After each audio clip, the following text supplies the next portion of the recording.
Hello, welcome to this tutorial. आज इस tutorial में हम बात करेंगे एक्सेल वी स्टैक फंक्शन की। और एक्सेल वी स्टैक फंक्शन क्या करता है, कंबाइन करता है मल्टीपल रेंज और एरे को किसमें, एक सिंगल एरे में। तो इससे एक रियल वर्ल्ड एग्जांपल के थ्रू समझते हैं कि मेरे पास जो है यहाँ पे जो है 4 सीट हैं, east region, west region, north region और साउथ रीजन की सीटें हैं मेरे पास। और इनमें जो है मेरे पास ये डेटा है, कुछ सेल्स का डेटा है जिसमें order ID, date, country, state, district, sales person, product category, unit sold and unit price और टोटल सेल्स है मेरे पास।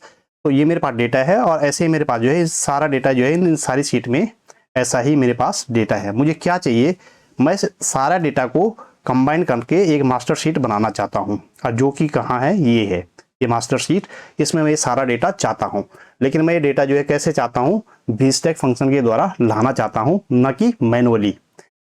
चलिए करके देखते हैं कैसे मैनुअली जो है, कैसे ऑटोमेटिकली जो है वी स्टैक फंक्शन इन सारा डेटा को मर्ज करके इस मास्टर शीट में लाएगा।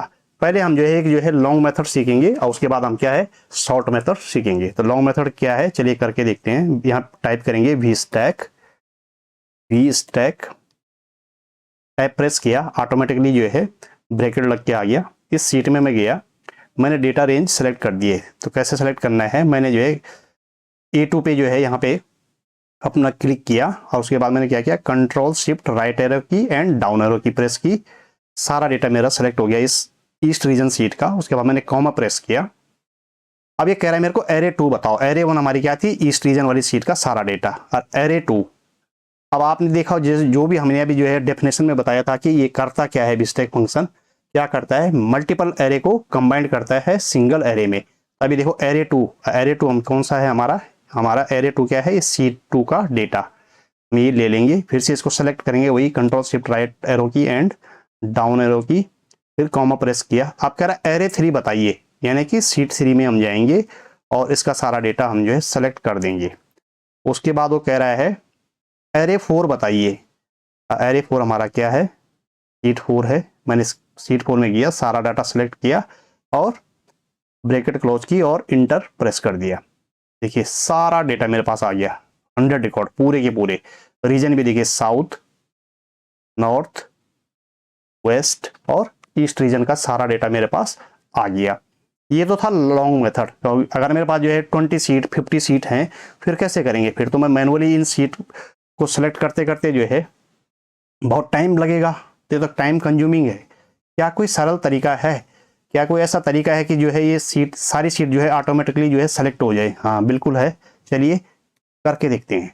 टाइप करेंगे वी स्टैक, टाइप प्रेस किया, मैंने ईस्ट रीजन वाली सीट पे क्लिक कर दिया है। ईस्ट रीजन वाली सीट पे मैंने क्या कर दिया, क्लिक कर दिया। उसके बाद मैंने क्या किया, शिफ्ट प्रेस किया कीबोर्ड से और लास्ट सीट जो भी आपकी होगी, मेरी लास्ट सीट कौन सी है, साउथ रीजन वाली है, उस पर मैंने क्लिक कर दिया। अब आप देख पा रहे होंगे सारी सीट जो है ऑटोमेटिकली सेलेक्ट हो गई है। अब वो क्या करे, डेटा रेंज बताइए। तो डेटा रेंज हमारी क्या है, A2 पे मैंने क्लिक किया और सारा जो है डेटा सेलेक्ट कर दिया है, सारा डेटा सेलेक्ट कर दिया। उसके बाद मैंने क्या कर दिया, ब्रैकेट क्लोज कर दिया और उसके बाद इंटर प्रेस कर दिया। देखिए सारा डेटा आ गया एक ही बार में सारी सीट का।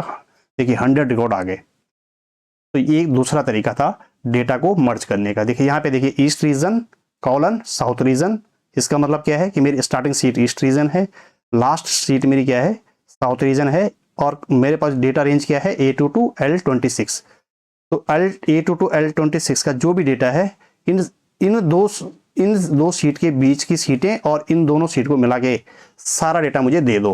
और अगर मैं यहाँ बीच में जो है, जैसे मेरी स्टार्टिंग सीट कौन सी है, ईस्ट रीजन, और लास्ट कौन सी, साउथ रीजन, बीच में अगर कोई मैं नई सीट भी ऐड करता हूँ, उसका डेटा भी ऑटोमेटिकली जो है यहाँ पे आ जाएगा। आपको जो है फॉर्मूला चेंज करने की जरूरत नहीं पड़ेगी। ठीक है, ये तो हमने डेटा मर्ज कर दिया। अब इसमें दो चीजें और सीखते हैं। एक तो जो है, अगर कोई यहाँ पे जो है जीरो वाली वैल्यू है, सपोज करिए कि इस रीजन में ऑर्डर आईडी मेरी माना जो है ये नहीं है, माना 4 ऑर्डर आईडी ब्लैंक है और मुझे ये जो है मास्टर शीट में नहीं चाहिए, क्योंकि ये ऑर्डर आईडी मेरे पास ब्लैंक है और मुझे ब्लैंक जो है नहीं चाहिए, जीरो वाली नहीं चाहिए। तो क्या करेंगे, सिंपली हम क्या कर देंगे, इसको फिल्टर कर देंगे।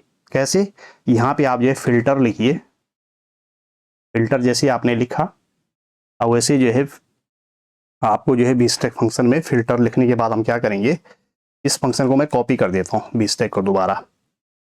उसके बाद मैंने क्या किया, यहाँ पे फिल्टर लिखा, उसके बाद मैंने कॉमा लिखा और फिर से बीस्टेक फंक्शन को पेस्ट कर दिया।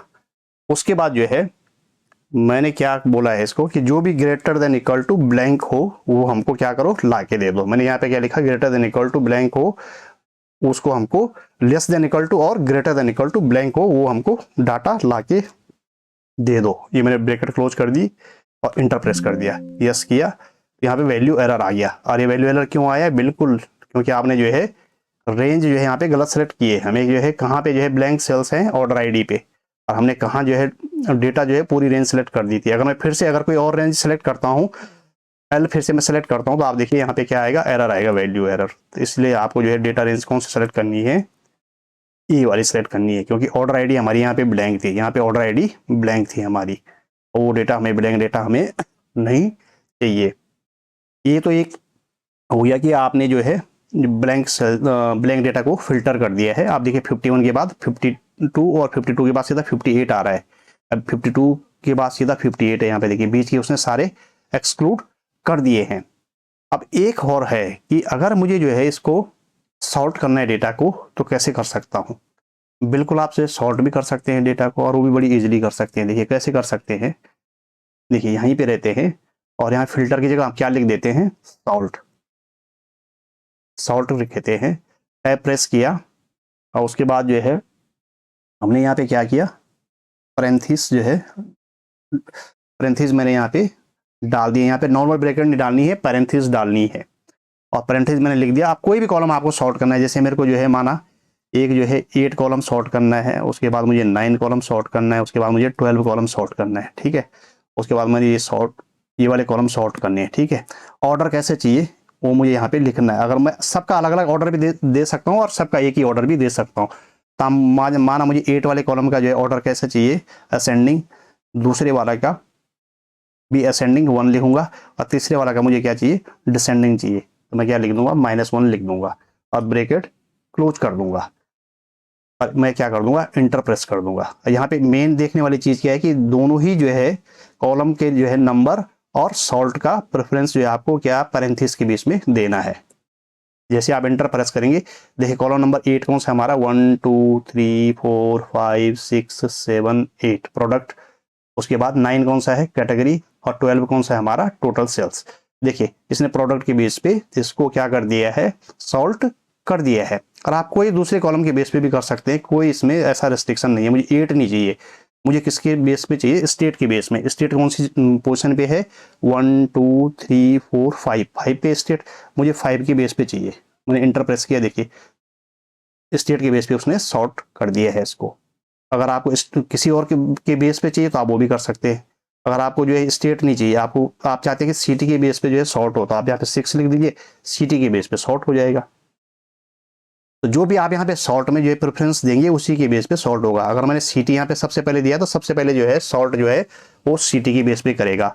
और असेंडिंग डिसेंडिंग ऑर्डर जो भी आप देंगे, -1 या 1 जो भी देंगे उसके बेस पे करेगा। -1 का मतलब है डिसेंडिंग, यानी कि जो आपका Z to A, और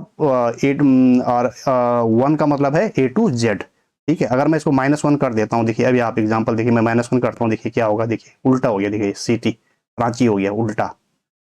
और अगर मैं इसको -1 हटा देता हूँ, असेंडिंग कर देता हूँ फिर से, तो ये क्या हो जाएगा आपका ascending order A to Z में आ जाएगा। तो इस तरीके से आप VStack फंक्शन का यूज कर सकते हैं। और VStack फंक्शन जो है बहुत ही यूजफुल है जब आप जो है आपके पास लार्ज डेटा सेट हो, तब भी बड़ा यूजफुल है। मल्टीपल जो है सीट्स हैं आपके पास, बहुत डेटा है और आपको उसको मर्ज करना है, फिल्टर करना है, सॉर्ट करना है, उसके बेस पे आपको जो है डैशबोर्ड बनाना है, डैशबोर्ड में रिपोर्ट लानी है। तो आप जो कीप फंक्शन, आप इसमें से कीप फंक्शन को यूज करके आप जो है टॉप 10 रिकॉर्ड भी ला सकते हो। आपको चाहिए कि टॉप 10 सेल्स बता दो आप अक्रॉस ऑल रीजन, तो आप कीप फंक्शन को यूज करते हुए वो भी यहाँ पे कर सकते हो। अगर आपको मेरे वीडियो पसंद आ रहे हैं तो प्लीज़ मेरे वीडियो को लाइक करिए, शेयर करिए और मेरे चैनल को सब्सक्राइब भी करिए। Thank you.